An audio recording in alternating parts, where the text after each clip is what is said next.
ছাত্র জনতার গণঅভ্যুত্থানের সময় কোনো গোলযোগ নয়, শেখ হাসিনার নির্দেশেই ইন্টারনেট বন্ধ রাখা হয়েছিল। সাবেক আইসিটি প্রতিমন্ত্রী জুনায়েদ আহমেদ পলক এমন স্বীকারোক্তি দিয়েছেন। পুলিশের সাবেক প্রধান সহ এই সংস্থার সাবেক আরও ৬ কর্মকর্তাকে রাখা হয়েছে গাজীপুরের কাশিমপুর কারাগারে। সেখান থেকে আজ তাদের হাজির করা হয় আন্তর্জাতিক অপরাধ ট্রাইব্যুনালে জুলাই আগস্টের গণহত্যার ঘটনায় মানবতা বিরোধী অপরাধের অভিযোগে দায়ের করা মামলায়।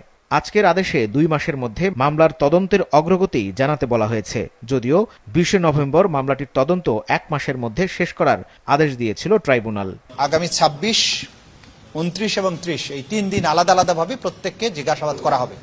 এই জিজ্ঞাসাবাদের প্রধান উদ্দেশ্য হচ্ছে তাদের কাছে সংরক্ষিত যে সমস্ত তথ্যাদি আছে এবং তাদের ব্যাপারে আমরা তদন্ত সংস্থা যে সমস্ত তথ্যাদি পেয়েছে সেগুলো যাচাই করা, সেগুলোর ব্যাপারে তাদের বক্তব্য গ্রহণ।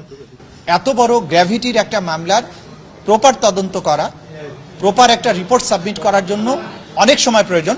সেক্ষেত্রে আমরা ধাপে ধাপে কোর্টের কাছ থেকে সময় নিচ্ছি, যাতে করে আমাদের প্রোগ্রেসটা যথেষ্ট হয়েছে কিনা এটা আমরা কোর্টকে দেখাতে পারি।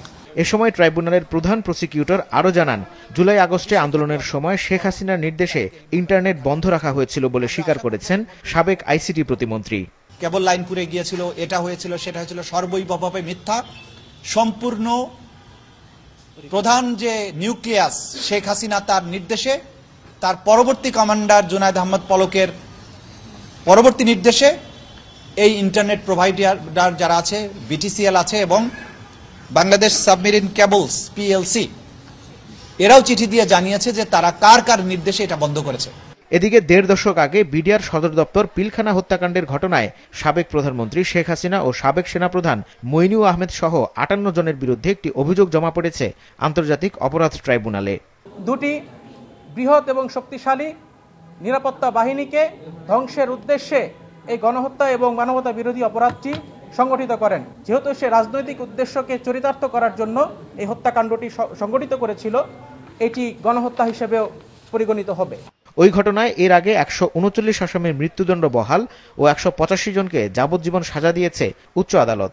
তবে আন্তর্জাতিক অপরাধ আদালতে এই প্রথম অভিযোগ জমা পড়ল।